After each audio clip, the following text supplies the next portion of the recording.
আমি শেখ হাসিনাকে বলি রক্তপাতকারী, আশরাফা। ইতিহাসে এই আশরাফা যারা নাম দেওয়া হয়েছে তারা অনেক রক্তপাতকারী। এই রক্তপাতকারী শেখ হাসিনার কারাগারে দীর্ঘ দীর্ঘ বছর ধরে এই রুহুল আমিন গাজী কারার অন্তরালে ছিলেন। অপরাধ এই যে তিনি শেখ হাসিনার অন্যায়ের প্রতিবাদ করেছেন।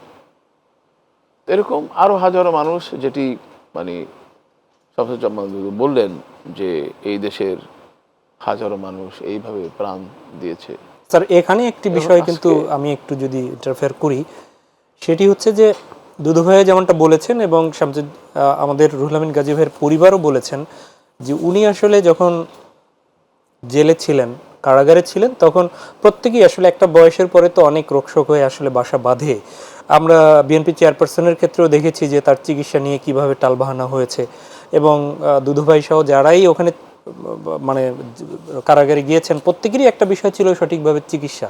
রুহুল আমিন গাজীর পরিবারও কিন্তু বলেছেন যে তার চিকিৎসার যে সুযোগটুকু সেই সুযোগটুকু পাননি এবং ওই সময়ই আসলে তার জীবনী শক্তি তার আসলে জীবনের এই এই এই অবস্থায় নিয়ে এসেছেন, তিনি অভিযোগ করেছেন।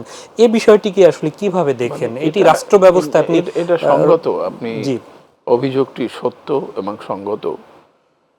এরকম হাজার মানুষ, যেমন মানে আমার দেশের সম্পাদক মাহমুদুর রহমান, জি হাজারো, প্রতিটি মানুষ তার ন্যূনতম অধিকার, জেলে যাওয়ার পরে ব্রিটিশ লয়েও তাদের রাজবন্দী বলা হতো এবং তাদের প্রতি আইন আনুক, নিয়ম আনুক, খাদ্য, চিকিৎসা নিশ্চিত করা ছিল। পাকিস্তান আমলেও ব্যতিক্রম সহ এই ধারণাটি বা এই ব্যাপারটি মানে নিশ্চিত ছিল।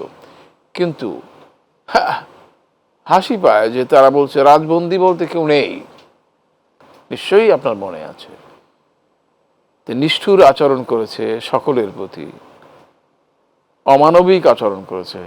এই রুহুল আমিন গাজী দীর্ঘকাল হয়তো আরো বেঁচে থাকতে পারতেন, নিঃশেষে একেবারে শেষ করে করে করে তার জীবনকে নিঃশেষ করে দেওয়া হয়েছে। এবং এইরকম হাজারো বুদ্ধিজীবী মানুষ, সাধারণ মানুষ তাদের নিপীড়ন নির্যাতনের শিকার হয়েছে। এবং একটা টোটাল রেজাল্ট আছে, একটা সর্বশেষ যোগ আছে, সেটি আমরা দৃশ্যমান দেখেছি।